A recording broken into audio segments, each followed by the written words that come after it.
Kau tahu siapa yang bangkrut di akhirat kelak? Tahu tidak siapa yang pailit di akhirat kelak? Bangkero imato ko akhirat. Semoga kau tahu. Macam-macam jawaban sahabat. Yang tidak sholat ya Rasul. Wah, dia sholat, bagus sholatnya, rawatibnya juga cocok.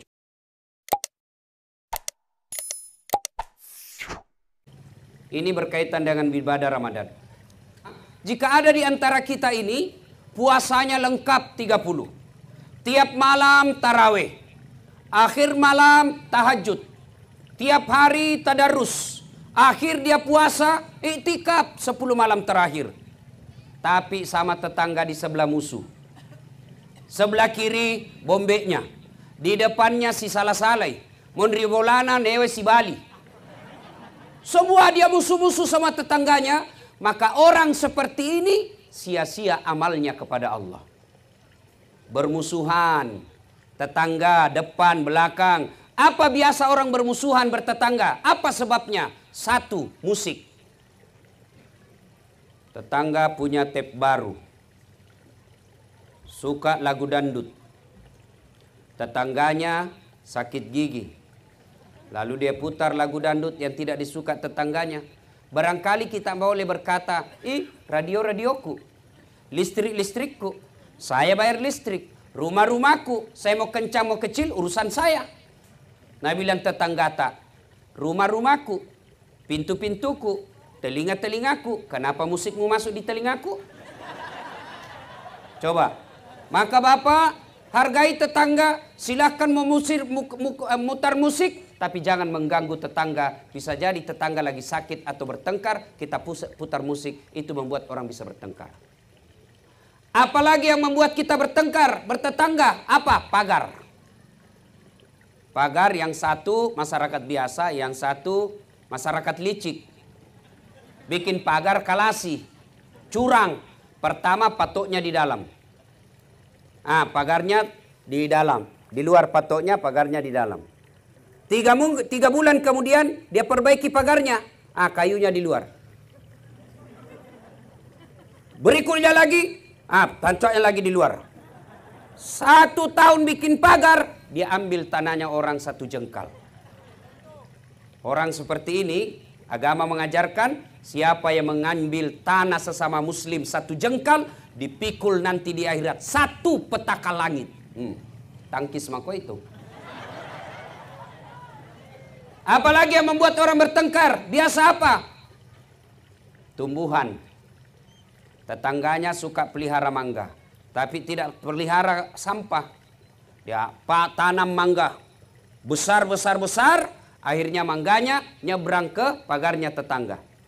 Akhirnya apa? Daun dan sampahnya yang nyebrang, tetangganya yang bersihkan. Menurut fikih hukum Islam, daun yang nyebrang ke sebelah, pohon yang ranting menyeberang ke sebelah, maka itu halal buat tetangga. Kenapa? Karena tetangga yang kasih bersih itu daun-daun sampahnya kita punya mangga.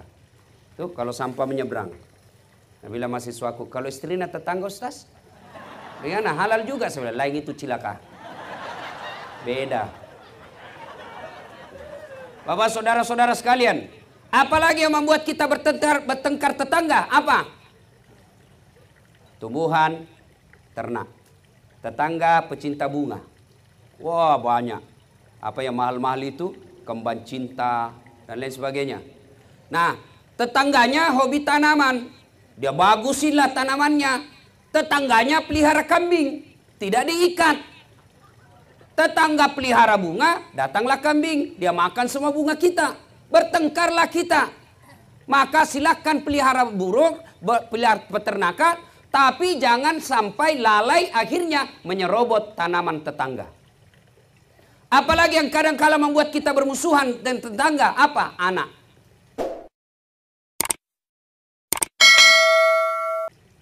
Anak kita nakal, anak sebelah sabar. Bertengkar, orang tua ikut campur. Maka ibu bapak saudara-saudara sekalian, dengar baik-baik. Pesan Nabi. Dengar baik-baik. Atadruna manil muflis. Saudara-saudara sekalian, kau tahu siapa yang bangkrut di akhirat kelak? Tahu tidak siapa yang pailit di akhirat kelak? Bangkero imato ko akhirat. Semoga kau tahu. Macam-macam jawaban sahabat. Yang tidak sholat ya Rasul. Wah, dia sholat, bagus sholatnya, rawatibnya juga cocok. Yang tidak puasa Ramadan ya Rasul, dia puasa Senin Kamis lancar. Yang tidak bayar zakat ya Rasul, oh lengkap zakat hartanya, zakat fitrahnya. Yang tidak haji padahal mampu, oh dia sudah haji tiap tahun dia pergi umroh. Kalau begitu, siapa yang bangkrut ya Rasul? Nabi menjelaskan jarusu wa khati'ur rahim, tetangga yang sahat sama tetangganya dan yang memutuskan persaudaraan. Coba, heran sahabat, kenapa bisa bangkrut? Dia bagus sholatnya, bagus puasanya, bagus hajinya, bagus zakatnya, kok bisa bangkrut? Nabi menjelaskan, betul, hubungannya kepada Allah baik, tapi hubungannya kepada manusia hancur, maka amalnya kepada Allah habis hanya untuk bayar dosa-dosanya kepada manusia. Maksudnya apa ya Rasul? Dia setorlah pahalanya. Ya Allah, ini sholatku. Datang tetangganya, tunggu dulu. Saya pernah bertetangga di kampung apa namanya? Nah ya itu. Saya bertetangga, mantan-mantan dia tentara, ada tembaknya, dia serobot saya punya tanah. Gara-gara tanahku diambil 1 meter, saya tidak punya got. Setiap hujan banjir rumahku, 4 tahun saya selalu kebanjiran. Saya minta keadilan ya Allah. Saya mau lawan waktu itu, begitu saya mau maju, dilihat pakai loreng, ada tembak, nah mundur lagi. Akhirnya Allah berfirman, hari ini hari seadil-adilnya pembalasan. Silakan kau ambil salatnya orang yang pernah ambil tanahmu. Sudah, habis sholatnya. Setor lagi puasanya. Ya Allah, ini puasaku. Datang tetangganya, tunggu dulu. Saya juga pernah bertetangga situ di Polres. Kenapa? Dia fitnah saya. Katanya anakku ya lurus rambutnya. Bukan anaknya suamiku. Karena suamiku keritin rambutnya. Dia tidak tahu anaknya lurus rambutnya karena sudah direbonding. Gara-gara fitnahnya satu komplek memusuhi saya. Hilang saya punya martabat. Saya minta keadilan. Allah berfirman, hari ini memang hari seadil-adilnya. Ya sudah, ambil dia punya puasa. Sudah habis salat, habis juga puasa. Dia setor lagi hajinya. Ya Allah, ini hajiku. Tunggu dulu, saya juga pernah sekantor di Polres. Dia tuduh saya, katanya mobilku hasil korupsi. Gara-gara fitnahnya, 7 tahun saya tidak pernah naik pangkat. Saya malah dipindah ke pulauan. Saya minta keadilan. Allah berfirman, ya sudah, kalau begitu, ambil dia punya haji. Habis seluruh kebaikannya, puasanya habis, zakatnya habis, sholatnya habis, hajinya habis. Masih ada orang yang pernah disakiti. Saya juga pernah. Disakiti itu orang ya Allah. Saya di black campaign, akhirnya saya tidak terpilih. Saya difitnah kiri kanan, saya habis uang. Tidak ada yang pilih saya, gara-gara fitnahnya. Nah, sekarang saya minta keadilan. Lalu dia bilang yang tadi banyak amalnya. Peko ni carana puang. Bagaimana lagi caranya? Sudah habis amalku. Allah berfirman, sini adil, biar sebiji sarah ada balasannya. Apalagi Allah, habis amalku, apa saya mau bayar? Allah berfirman, kalau begitu ambil dosanya orang yang pernah kusakiti. Nauzubillah min zalik.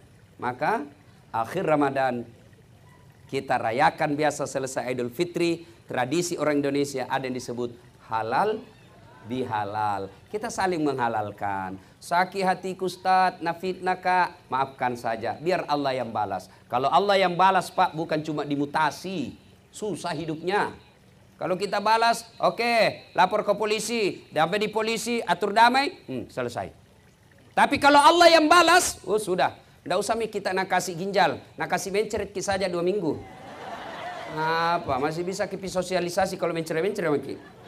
Ustaz saja tidak bisa ceramah kalau sudah mencret-mencret. Begitu baru 10 menit mau keluar, tidak bisa lagi Pak ditahan. Coba, putus persaudaraan, hancur amal ibadah. Maka Ramadan hadir mempersaudarakan kita. Saya perjalanan tadi dari Donggala, saya singgah di satu masjid, lalu saya sampaikan selesai maghrib, saya ceramah, sampaikan inilah nikmatnya Islam. Kita di mana saja sampai masjid, tidak pilih kamu orang apa, kamu suku apa, kamu partai apa, kamu siapa kau pilih. Begitu kita masuk masjid, kita bersaudara.